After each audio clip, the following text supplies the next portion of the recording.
అందరికీ నమస్కారం. నేను డాక్టర్ యుగంధర్, మీ డిఎంఎడ్హెచ్ఓ. మహిళల్లో గర్భాశయ ముఖద్వార క్యాన్సర్ అనేది ఒక మహమ్మారిగా మారి 2040 కల్లా కూడా భారతీయ మహిళల్లో సగటున 5గురిలో ఒకరికి ఇది సోకే అవకాశం ఉంది. మరి ప్రతి ఒక్క 9 మంది మహిళల్లో దీని బారిన పడి మరణించే అవకాశం ఉందని చెప్పి గణాంకాలు తెలియజేస్తున్నాయి.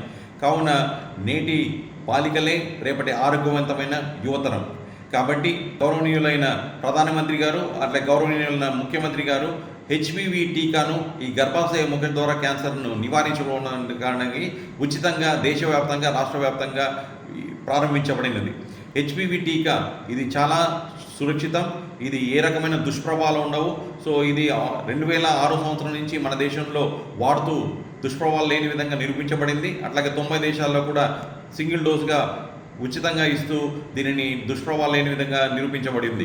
కావున 14 సంవత్సరాలు దాటిన 15 సంవత్సరాల లోపల ఆడపిల్లలందరూ కూడా మీ తల్లిదండ్రుల అనుమతితో మీ దగ్గరలో ఉన్న ప్రతి ఒక్క ప్రాథమిక ఆరోగ్య కేంద్రంలో, అర్బన్ హెల్త్ సెంటర్స్లో, అట్లాగే community health centres, area hospital జీజీహెచ్లో దీనిని ఉచితంగా వేయించుకోవాల్సిందిగా కోరుతున్నాం.